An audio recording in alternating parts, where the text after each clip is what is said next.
listening to Roger Scruton talk about being a conservative, he has this little riddle that he likes to throw out when he does interviews. His definition of a conservative is someone who articulates the real reasons for not having reasons. A conservative is someone who articulates the real reasons for not having reasons, but just feeling and doing what's right. He's saying you liberals are always thinking. Conservatives bring in feelings.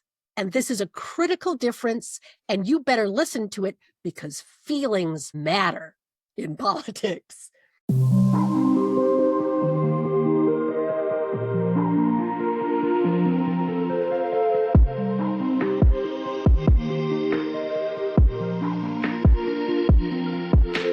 I'm Andrew Shepard. This is the Converging Perspectives podcast. It's really psychologically interesting to dive into the illusions we have. And I want to suggest that we all are dealing with illusions. Nobody has an objective viewpoint on reality that is accurate. We're all living in somewhat of a delusion version of reality, but we are trying to create some sort of pathway to agreement on what is true. I find that the liberals that I talk to tend to be very confident and self-righteous about what they think is right. And I agree with most of their ideas, their beautiful values that they're championing. And they know more about racism and sexism and other minority group issues than people on the right tend to understand. The way they talk about it also tends to be a little disconnected from part of reality. It's like this notion that because I understand the plight of other people and I feel terrible about it, I can force through some sort of policy that will magically solve it. That just has never worked. And in fact, it's creating more problems often by basically suppressing other people in order to give these people an opportunity. If I could offer then a personal example of a liberal thinking type who is willing to examine her own unconscious assumptions and preferred modalities in order to cross over the bridge towards the conservative viewpoint, I'd like to invoke the great conservative Roger Scruton. Now, Roger Scruton, a British philosopher who passed away very recently, who has all sorts of books about conservatives, and I think one of his very last books was an invitation to liberals, right? A history of the conservative tradition. Welcome to the conservative tradition. And he wrote it intending for it to be read by liberals as an open door, a little gentle welcome to some of the major points. But number one, Roger Scruton is already known to me as a philosopher because he had all sorts of interesting music critiques. And as an opera buff, I had been reading Roger Scruton for years because his insights into opera and drama and literature are very profound. So I already had a warm spot in my heart for him because we had common ground in the field, sort of the little elite niche of opera lovers. So we shared that. So I was willing to listen to him talk about politics because we already had something that we could stand together on, which is, I think, critically important psychologically, right? It meant I'm not going to throw him out, even though he's got the label conservative, because I actually know him a little bit. So that's number one. So listening to Roger Scruton talk about being a conservative, he has this little riddle that he likes to throw out when he does interviews. His definition of a conservative is someone who articulates the real reasons for not having reasons. It's like a little Zen koan, which is fun for a thinking type like me. It's like, ooh, what does he mean by that? So he goes on to say, a conservative is someone who articulates the real reasons for not having reasons, but just feeling and doing what's right. So that's the critical moment. He's saying you liberals are always thinking, ideas, principles. I'm saying conservatives bring in feelings. And this is a critical difference, and you better listen to it because feelings matter in politics. And I have to agree with him. Right away, I have to agree with him. And a perfect example to illustrate why this is so problematic. Most people have heard of Immanuel Kant and Kant's categorical imperative, which was his philosophical basis for universal morality. His categorical imperative says, do nothing that you would not also wish to see everybody do in the same circumstance. Like the golden rule applied to politics. To apply to everything. Don't take any action that you would not wish to see everybody and anybody else take in that same position. Now that's pretty bold. And it immediately was called out when people asked about honesty, because Immanuel Kant said, honesty, that's my example. You may think telling a little white lie is fine, but what if you knew that everybody around you was actually telling little lies all the time? Society could not function if everybody felt it was okay to lie whenever it suited their individual purposes. So categorically, we have to say that honesty is necessary for the healthy and smooth running of a society. Therefore, nobody should lie. And immediately the critique was, yes, and if the Nazis come to your door and ask you if you're hiding family members in the attic, do you tell them the truth or do you lie? According to Kant's rule, you would have to tell them the truth. But obviously, Scruton would say that's absurd, ridiculous, and it makes that whole enterprise fall down into ashes. Because no feeling person will do that. Feeling people understand that you care for the people and the things closest to you, and that morally and politically, that has to be all right. Now, to me, this is such a critical piece, because if you just think about that for a minute, you will see that so many of the liberal directives are demanding a Kantian universalism that does not allow you to play favorites, right? Nobody is allowed to protect their children at the expense of somebody else's children. Nobody is allowed to protect their private property at the expense of other people's opportunity to have a place to put their tent, right? Nobody is allowed to protect a border wall against those people who want to come in and find a place for a better life. This is what the liberals are essentially saying. You can't protect that which is closest to you.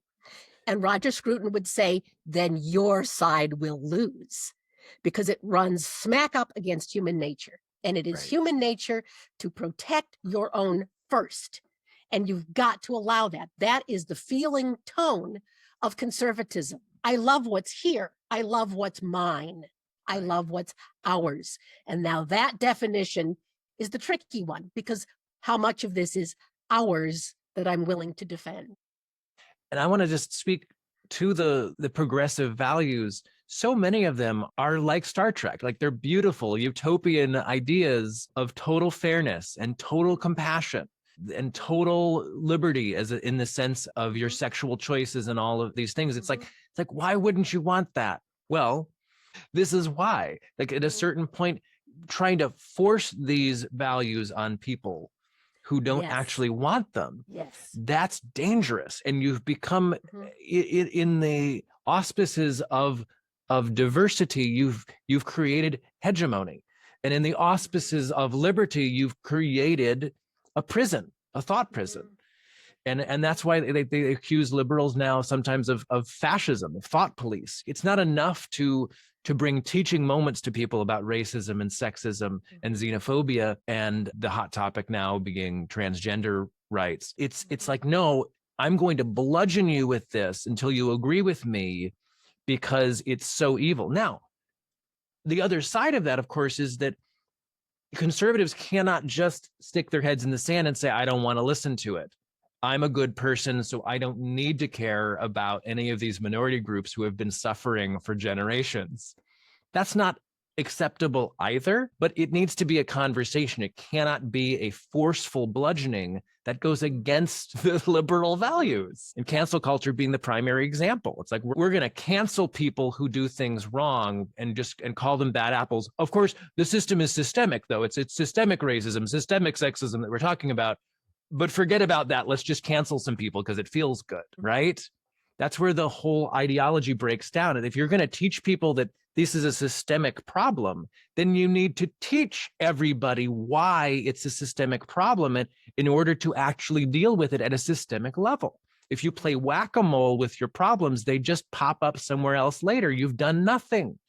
And I want to just say to the Me Too movement, if you really want to stop the problems with men abusing women in the workplace, then you don't just fire that person and let the corporation get away with it. You keep that person on the payroll and you have them become the example within the organization of being taught and learning how to undo this culture that perpetuates itself generation after generation. You have to deal with it in a more restorative fashion. Systemic culture demands restorative justice rather than punitive whack-a-mole justice. Or another way to say this, which is critically important and is part of Roger Scruton's observation, is that liberals often try to force good through the use of the legal system, when in fact, it's a cultural problem that can only be addressed in this restorative way that you've mentioned. Any cultural change takes a lot of time, and it has to come gently from the ground up. So the liberal idea that you just pass a lot of laws and force people into a new culture is, again, totally against human nature. That's not how culture changes. In fact, the more you force culture from the top, the more it will be resisted. Right. That is human nature. Any parent knows it. Don't get this. I mean, we're just nuts if we don't see that that's the truth of the situation. Any parent would know the rubber band effect of once they're in the adult years, forcing their child against their will to do what I say. Right. It's not going to work. Research around, sexual harassment training in offices has been very disappointing because what they discovered was the harassment is worse after the sexual harassment training too many times. Why is that? Because of the resistance, the defiance, the anger at feeling that you are being forced out of your comfort zone and cultural values into a completely new culture zone where you have to be nicer, you have to be kinder, you have to be more tolerant. But you can't mandate that with a rule. Roger Scruton, in his book, Conservatism: An Invitation to the Great Tradition, the book for liberals, lists 5 points that he feels would be helpful for liberals to grasp if they want to cross the bridge to see the world out of his eyes, his viewpoint. And these are 5 really good thought-provoking points. And I think just walking through them and giving some examples, from my own experience might be really worthwhile.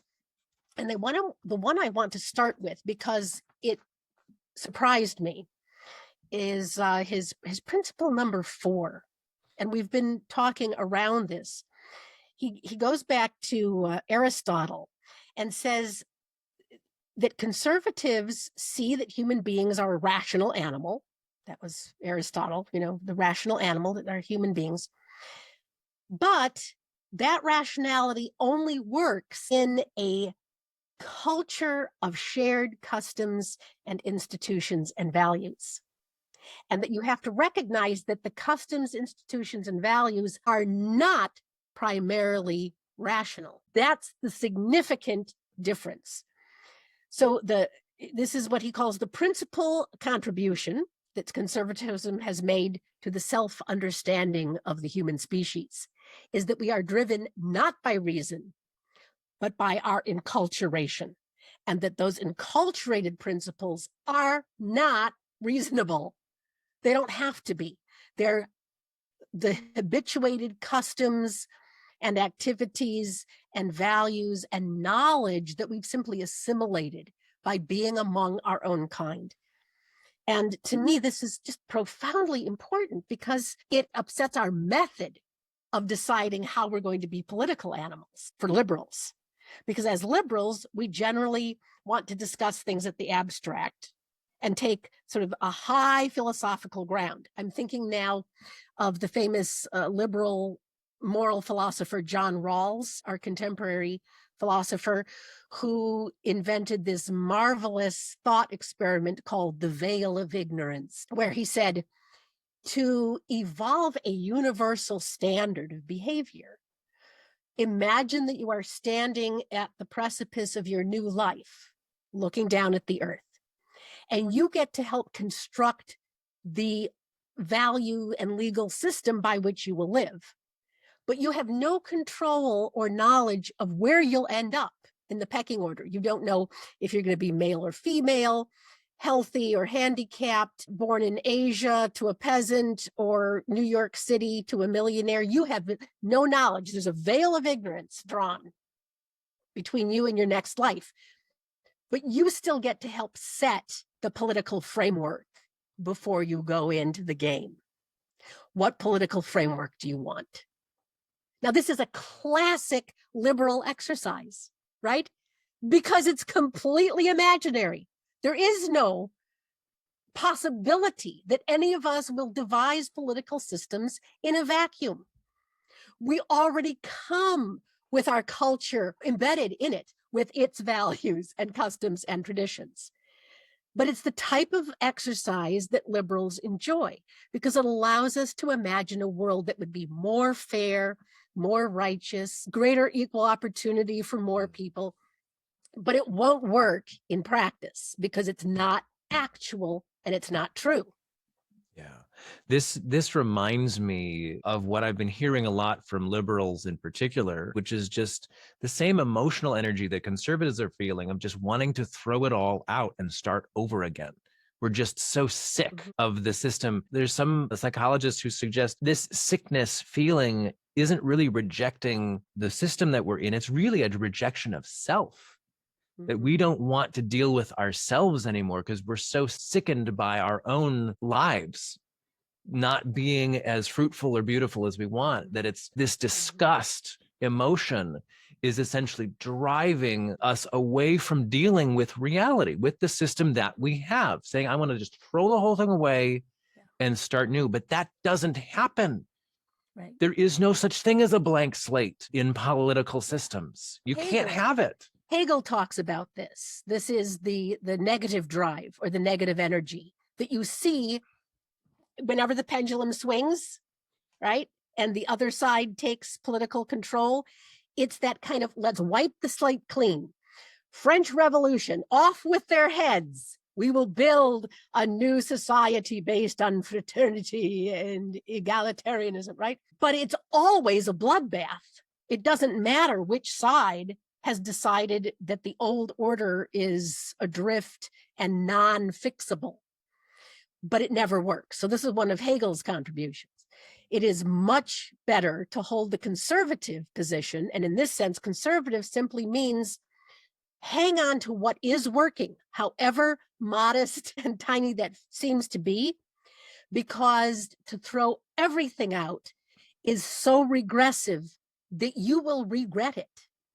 You will regret it. You've got to have something to start building anew, right? It's like, this is the sourdough starter. It may be sour. Don't throw it away. It's all we've got for the next loaf of bread. So hang on to it. And historically, we've seen that after these revolutions, they were not starting from scratch. They intellectualized starting from scratch, the Bolshevik Revolution and whatnot, but they were starting from a culture that was intact from the last thing. It's like jumping from one relationship to the other. You're still dealing with yourself and everything that's built into your brain, and all of your patterns are the same. And that's why you keep getting the same dysfunctional result.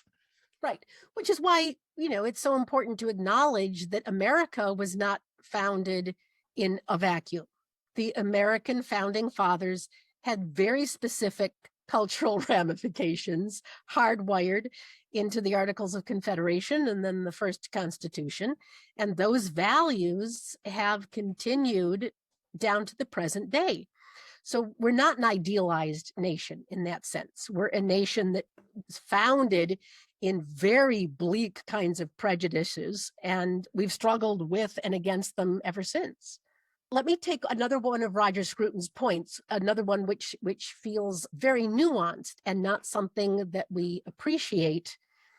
He talks about the conservative love for the freedom of the individual. And this, you mentioned the libertarians, and it's in this same vein, that the ultimate value must lie within the individual. And part of what he pointed out is that that whole tradition of individualism arises out of the Enlightenment and the political philosophies of people like John Locke or Hobbes, and the idea that individual liberty is always balanced against the social contract. How much of our liberty are we willing to give away in order to get some of the benefits, some of the security and safety benefits of government? That's the social contract. The ideal is ultimate personal freedom. The reality is, if everybody has ultimate personal freedom, I'm screwed. Therefore, I'm willing to surrender some of my personal freedom if you'll protect me from his and hers intrusions into my life. And that the idea of the social contract is still very alive in the minds of conservatives. And it starts from this basis of, I, in my heart of hearts, am completely free. So anything that the government tells me I must do is like taking some points off the social contract, right? Rather than, I am inherently a social being and all men are my brothers, all women my sisters, and then I'll take a little bit of freedom for myself when I can find it. That's a very, very different perception of reality. But if you start from the social contract, and then you see that the government is telling you, you're not just going to tolerate the incursion of, for instance, the immigrants. I am mandating that you have to be nice to them. You have to let them into your children's school. You have to have them in your churches. You have to tolerate it when they climb over your back fence and camp in your yard on their way to the next station. And this is a complete anathema to the conservative viewpoint, which is that my culture says I get to be kind when I choose to be. I get to express hospitality and charity when I choose to express it in the manner and to the persons I wish to offer it.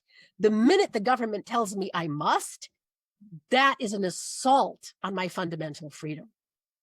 And so I think this mindset is critically important, because when you get down to the nitty-gritty, it feels to me that this is what most conservatives right now are working out of. Whether it was the mandates around wearing a mask, which seems such a mild form, but no, because it was mandated, the conservatives hated it, even though it cost them their lives, right? Because they were operating out of the social contract mindset, which is that anything that you mandate has been taken out of my basket of liberty. And it's like, there's nothing left for me in my basket. So that's where the rage comes from. And I think we need, as liberals, we really need to appreciate that psychology. Yeah. And again, I'd like to compare this to parenting, in that if you're dealing with a parent and you're already a rational human being and you're a teenager or something, parent should not just be telling your child what to do with no reasons behind it and think that that's going to work. Right? Not in today's culture. There's going to be fierce resistance with any kind of forceful action. But if you invite your child to understand, oh, well, the reason we don't play with knives is because people can die, and then you go to jail, and like, there are lots of risks going on here. I would recommend not doing that thing there. I would recommend wearing your seatbelt. I would recommend not drinking all this alcohol, or whatever, like talk them through the process, teaching moments, as liberals like to call them. Like, why is that not a better approach than forceful mandates?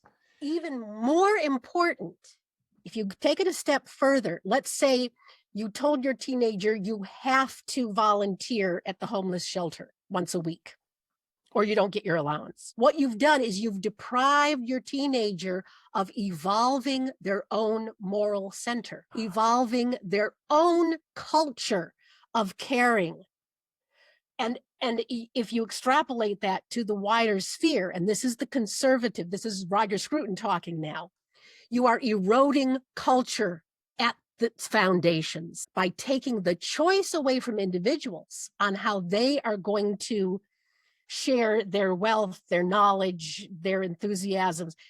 If you take away culture, you've destroyed the very thing that human society is all about, which is the creation of culture. Liberals fail to recognize how much morality is carried in the cultural idioms and expressions of a people. And that if you try to legislate from an abstract theoretical position, you're missing that huge central core of the human person, which is the enculturated individual within his or her tribe. So conservatives are very concerned about that middle portion of human psychology, which is my tribal identification.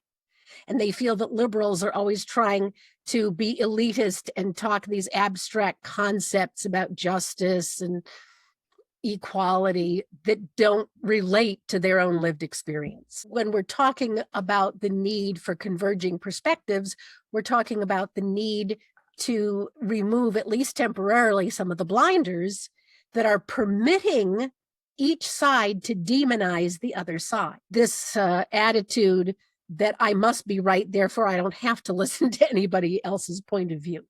So that's what we're, I think, trying to get to in these conversations. Yeah. If I take off my blinders and tell you what that experience was like, would that make it easier for you to take off your blinders for a minute?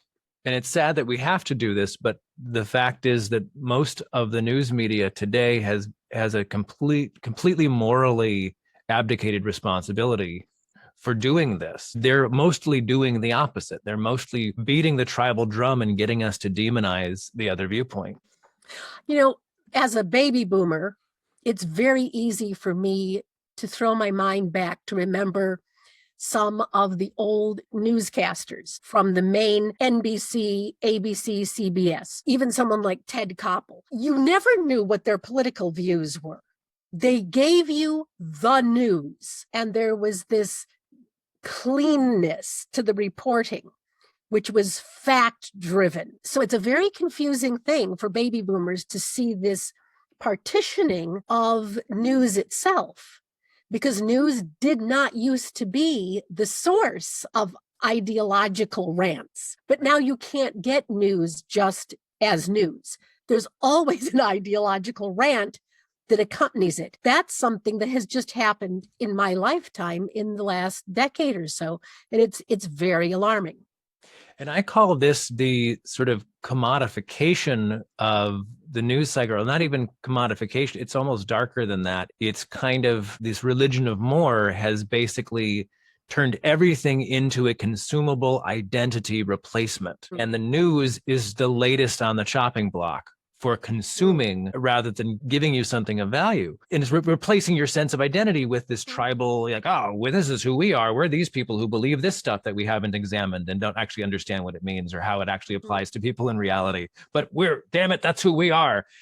And, you know, if you go back to 1987 and the repeal of the Fairness Doctrine, which was the basis of the news organizations in the first place, that all TV networks, in order to have access to that, to the airwaves, they had to provide a certain amount of public content for the public good to inform them of what's going on in the world. And it had to be fair and balanced. If there are two sides on the issue, it had to show two sides on the issue. Since that was repealed in 87, the end of the Reagan administration, it's like, I would say quite rapidly, we've moved from news that was for the public good and trying to create fairness and trying to approximate objectivity into this extreme partisanship that is essentially trying to create extreme polarization. Basically, it's like we want to hate the other side, and that's why you're watching us.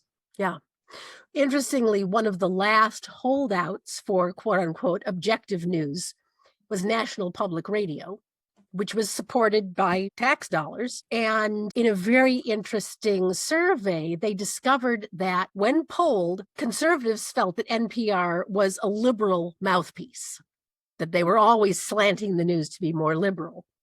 Liberals thought that NPR was way too far on the right, it was much too conservative, which suggests that actually NPR was doing a pretty good job of presenting both sides of the issue because they were able to piss off both the liberals and the conservatives. When media was local, people could identify with much smaller groupings of humanity, right? Every city had its city newspapers, its city radio stations. You had your local community rags of various sorts that you could read. So you could easily identify as a New Yorker, a Chicagoan, an Atlantean, a San Franciscan. But suddenly the news has become nationalized. You can't belong to the little group. There is no Chicago-based news outlet anymore. And so because it's only this one big gargantuan media voice, there's essentially only two options now. You have to either move right or move left because we've lost the diversification. So instead of many, many little tribes that you could find some sense of belonging, you don't have that many options now, which is really curious.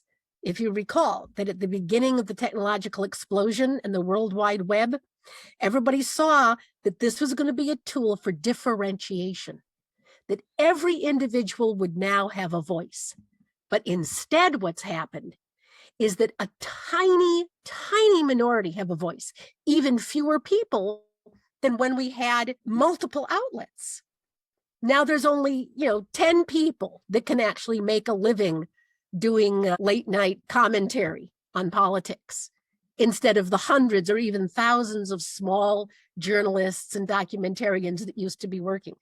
So this is one of the curious, unanticipated effects of the technology itself, which I think is very important when we're talking about polarization. There are only two directions you can go now in America. And now we've had also the splintering of online YouTube and now BitChute influencers who have no journalistic credentials or scrutiny at all. And of course, they can take people on magic carpet rides without sourcing any of their data. Well, so you've got extreme rabbit holes now, right. too. And as a conservative would say, this is a direct result of the lack of the culture. You no longer have standards. Culture is partly about upholding standards, right? If you have a highly cultured society, you have hierarchies, you have trade guilds, you have apprenticeships, you have platforms that people have to get to in order to have a title or, hang their shingle up for business. But if the culture is denuded of those criteria for excellence, then anybody can say anything they want. There are no safeguards for excellence anymore. That's, of course, what occasionally is used by some people to say, well, there is no objective reality. It's all subjective. And therefore, I can believe whatever I want to believe. Right. The relativization of all things. Right. But of course, that's dangerous because we actually have to make decisions together as a group. And so if you choose to cop-out approach to hammering out what is true, what is the real problem here, and how do we therefore solve it, well, then you're either just not going to be included in the discussion because you decided to go down a rabbit hole instead, or if you show up at the table with a completely contrary set of opinions that are not based in factual reality and you actually are given power, then we're really talking about dangerous things. Yeah, it's interesting. Roger Scruton talks about the word freedom. He said, to a conservative, freedom is an evolving conversation, which I love. It's like, no, because freedom 200 years ago meant something different than it means today. And the only way to attain the freedom that a group of people wants is the slow evolution of that conversation around the changing values and mores of that group. So that in 1675, freedom did not include Africans brought over on slave ships. In 1865, it definitely included those people who had been left out previously. The conversation had changed around what freedom is going to mean to us Americans. So again, it's like nothing is by fiat. It emerges out of the culture. So all of the ideals that we're holding up Scruton is saying those are culture-based. They don't exist in a vacuum. They can't be idealized out of a rational argumentative process because they come out of the lived experience of the individuals within that tribal grouping that are working things out about their values and shared goals, step by step, conversation by conversation. Right. So why don't I just go through the last of Scruton's 5 points, Yeah. since we've introduced the first 2 and talked about them a lot. The first one, which he emphasized again and again, was the sense of belonging, the sense of membership, which is also partly membership / ownership. To what do I subscribe? To what am I responsible to and for? And this, of course, we can see that this is an ongoing conversation in America. What constitutes us, particularly what constitutes us versus them? And if you look at American history, what you see is a long, difficult conversation about who gets included in us. It's been pointed out multiple times that us originally was only white landed gentry. That was us, who were created equal and endowed with certain inalienable rights.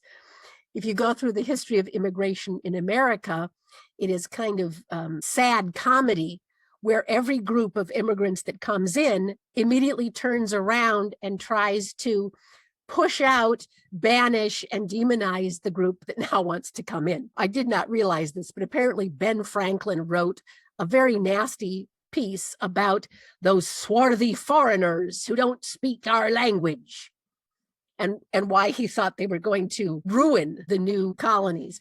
He was speaking about the Germans, the German immigrants who comprise now 40% of the American genetic stock. Of white America. But initially, the British really defined themselves very closely. They were not French, they were not German. Those were ancestral enemies. And so you could denigrate and demonize the Germans as those foreigners. But of course, more and more Germans came, and then it was time to demonize all the Chinese who were coming in to work on the railroads. There were too many of them now, and so we're going to have a anti-Chinese Immigration Act, keep them all out. Then the Irish potato famine and Right. thousands of the Irish pouring in, and so now the Irish are the lowest of the low. No Irish need apply. Irish, the filthy, rotten, lazy. And then the Italians. And then the Italians, and then the Poles, and then the Mexicans. And interestingly, is the surprising results of congressional battles in those territories right at the Mexican-Texas border, which are largely settled by Hispanics, by those who were former immigrants, Mexican immigrants. They are voting Republican, much to the surprise of the Democrats, who assumed that former immigrants will be on our side. But no, because they're no longer immigrants. They're naturalized Americans now. And when they say what's good for me, they're talking about the me that is inside the border. It's a different us. And they're looking at the Mexicans on the other side of that fence who are trying to get in and get government benefits and appeal to the sympathies of the liberals. And they're very much against it, which is why they're voting in people who are going to be very, what we would call conservative in the immigration policies. And you might stand back horrified and say, how can that be? Your parents were Mexican immigrants. How can you turn around and look for policies that are going to keep out Mexican immigrants? Isn't that hypocritical? But for them, it is not. It's like, no, we got here, we applied for citizenship, we worked our way up, pulling ourselves up by the bootstraps. So we've got our initiation. We've earned it, and we don't want anybody else to get a free handout. One of the quotes from a Hispanic Republican in South Texas was, "The Democrats are trying to give it all away," quote unquote, which is very telling. That's the perception, that liberals are just trying to hand it out for free rather than make people earn their place in society. But again, is this just a continuation of the disdain for the next group to follow and that protective instinct of, I've got what's mine now, I'm damn well going to protect it from the next guy trying to get in. This is human nature once again. The liberals, when they're too intellectual about their ideological frameworks, or they were handed to them and told with great emotion and outrage, you must believe this, then they don't really have a chance to check in with their body and go, what do I feel about that? If I were in the shoes of a recent immigrant or a conservative, someone in a small town where there is an influx of immigrants suddenly flooding the schools, how would I feel about that? Right.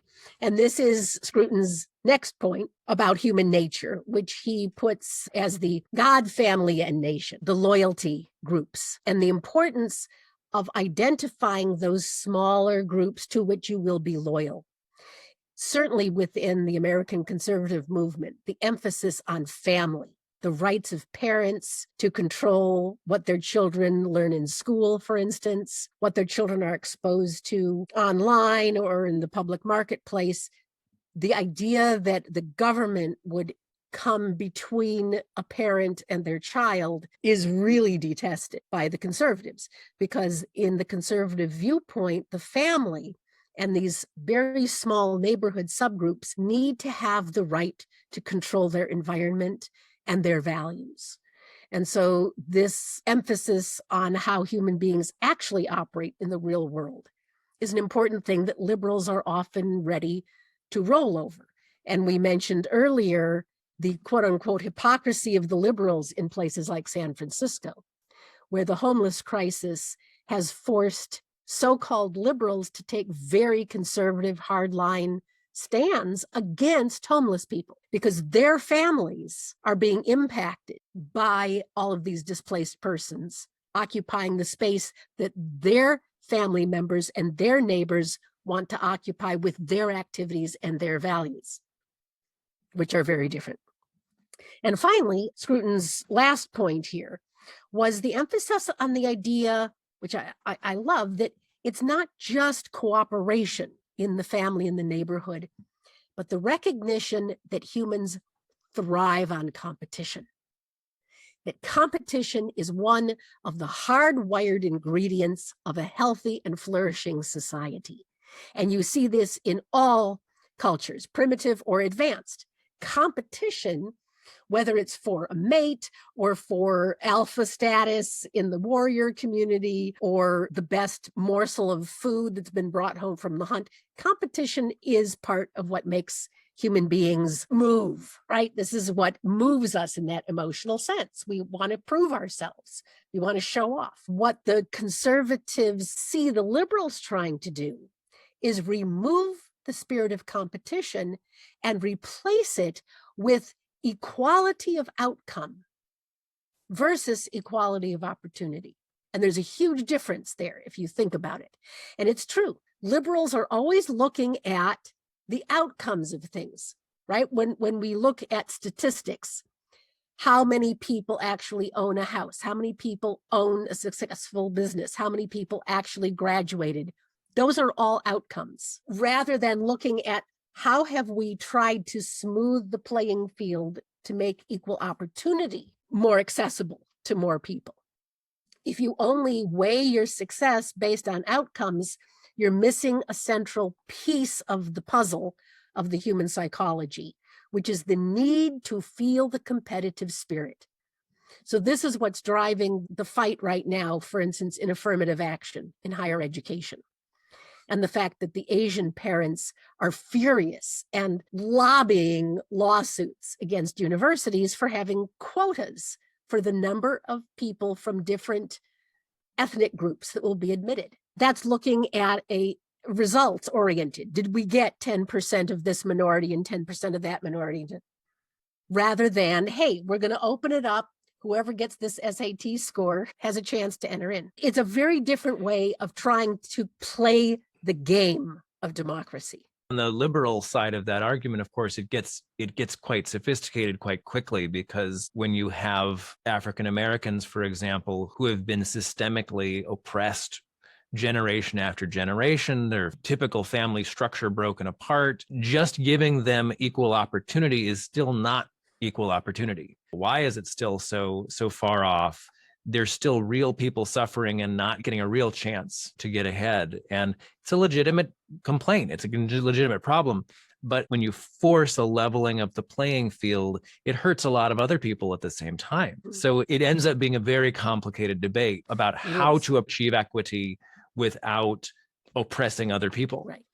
And is equity the ultimate value? Right. See, for a conservative would say that's a very dangerous ultimate value, because equity will always stand in opposition to excellence. No matter how you slice it, if being equal is more important than being excellent, you are eroding your culture.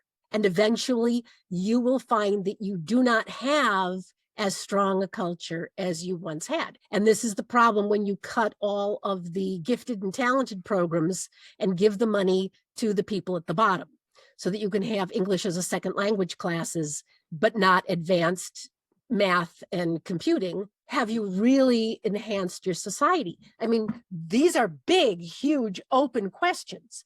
But a conservative would push back against the liberal impulse to focus on the people at the margins and the bottom first, and make sure they first get lifted up, right? The equality piece. The conservatives and libertarians, I suspect, would be much more interested in saying, look at what's happening. Is there somebody who's climbing up the ladder under their own effort? Support that person. Support that person who's figured out how to climb above their birth. Support that person who's invented something in spite of having so little to start with. That would be how a conservative would see it. Let the individual initiative dictate where the support of the society is flowing. Because it is often those overachievers who give the most back to society, who make the biggest contributions technologically, creatively, or whatnot. A disproportionate share of contribution often comes from those outliers. Right. And so you don't want to damp down the outliers, like, oh, you're ruining our statistical evenness. It's like, no. A conundrum for the conservatives is that, statistically speaking, those people, the outliers who make the greatest contributions, are the second generation immigrants.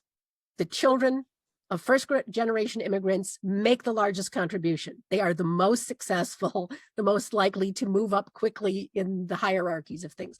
So there you go. There's human psychology again. And it's very difficult to know how to juggle all of these facts that we have at our disposal to find a policy that's going to satisfy the needs and perceptions of all of these different stakeholders. But it's not a zero-sum game. It's not all or nothing. Human societies have always been a blend of meritocracy, what is excellence, and socialism. Of like, well, never in a tribal society does somebody who didn't succeed at the hunt not get fed, until they starve to death. That's not an acceptable thing. You don't not get medical care just because you're weak and feeble. If you're lazy, the society might shame you and kick you around for not contributing when you could.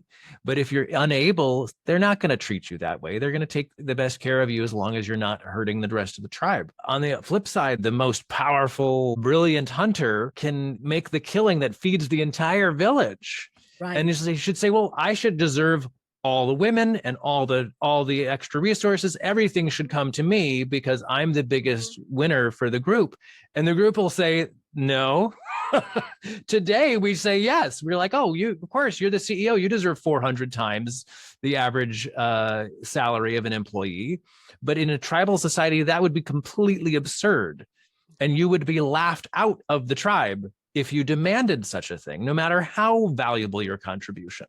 That's a very, very good point. And again, if we're asking what's the human psychology behind that, why in our advanced society do we allow such a disproportionate distance between people who are all working their 40 to 50 hour weeks, and some are making $20 an hour and some are making $2,000 an hour?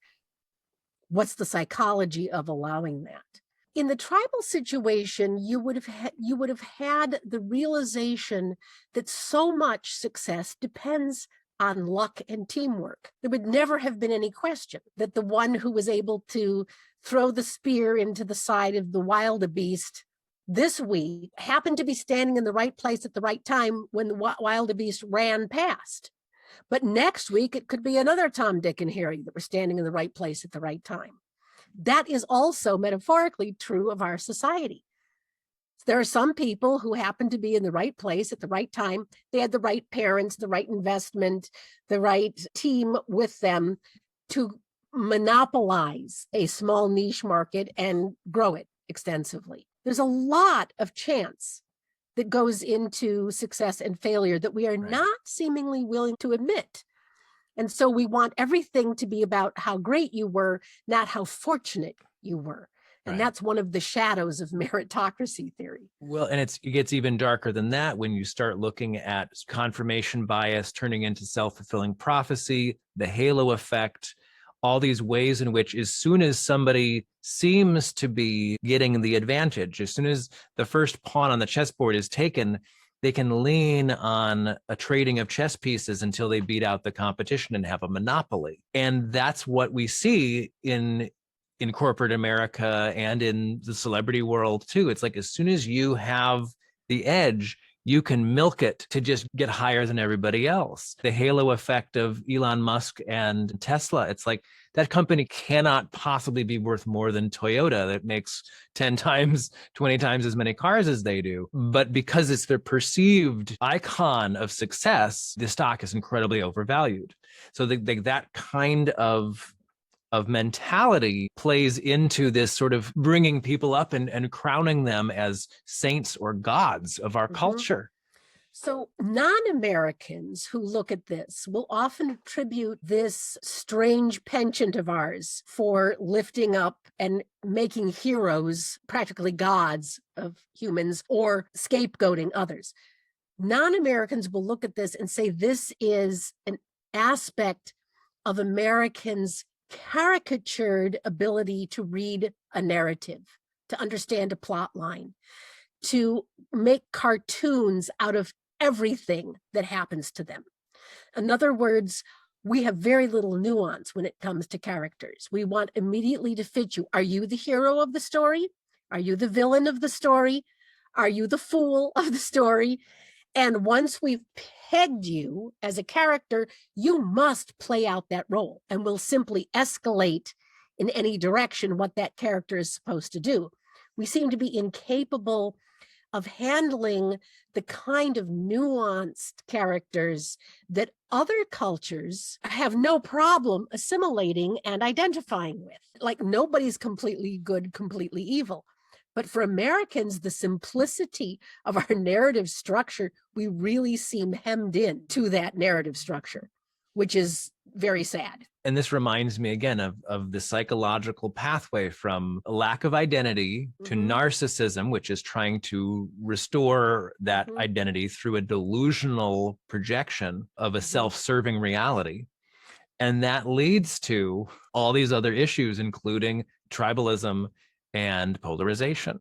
Again, this is Roger Scruton in an interview that he gave. Since we're talking about black and white, good and evil, the interviewer said, why do so many liberals on the left consider conservatives to be inherently evil?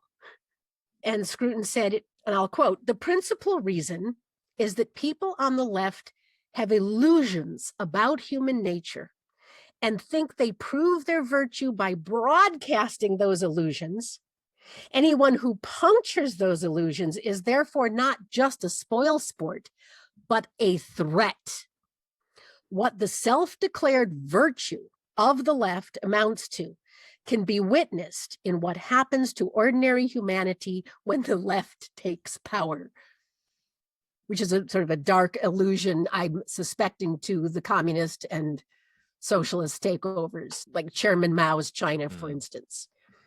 But this idea that we are broadcasting illusions and people who would puncture the illusions appear to us directly as a threat, which goes to your point of that protection of our self-identity, that it's so fragile that if anybody points out our hypocrisy or that our idealism is just that, an ideal and not reachable by ordinary means, we become so furious that we are liable to label them as somehow mentally deficient or evil. Because the liberals are championing compassion to the extreme degree, it's quite naturally, when black and white labeling things, to look at conservatives as less compassionate and therefore sociopathic, totally lacking empathy, which of course is just blatantly not true. We do not have a majority of Republicans in this country as sociopaths. Statistically impossible. We're caught up in these ideological frameworks that don't allow for nuance to what's really going on, and that it's blinding us from having the realistic conversation that we could be having. Abortion is not a completely black and white issue,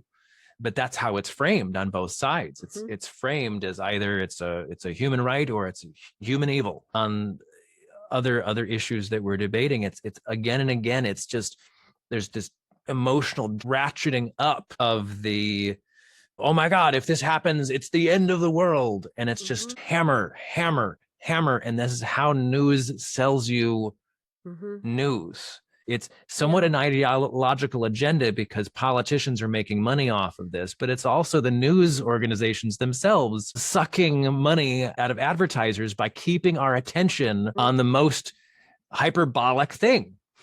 Yeah. And you're right that the abortion issue is an excellent example for how this works in real life, because poll after poll shows that ordinary Americans have very nuanced, specific, and gray, right, shades of gray ideas about abortion. It is not either or. It's not a black and white. Yes, abortion should be legal and available and free everywhere all the time for anybody who wants it for any reason, versus it must never be allowed to anybody under any circumstance. There are very few Americans who actually fit into either of those camps. Almost none. Majority of Americans think it should be allowable in the first trimester, and then that percent shrinks for second trimester, shrinks even more for third trimester, and goes back to these varying degrees depending on the health of the mother and the likelihood of the child being deformed, or how was the pregnancy initiated. I mean, all of these details Americans take seriously as being relevant to how they would want to handle the situation. But the media and the politicians have made it into this polarized position. You're either for us or against us. And there's no middle ground, when in fact, it's all middle ground. If you tap into that feeling function that Roger Scruton was talking about, it's like when you ask yourself, how do I feel about abortion? I don't think anybody's like, oh, it feels great. It feels totally liberating. I love it. You know, it's like no one's going to say that. It feels heavy. It feels sad.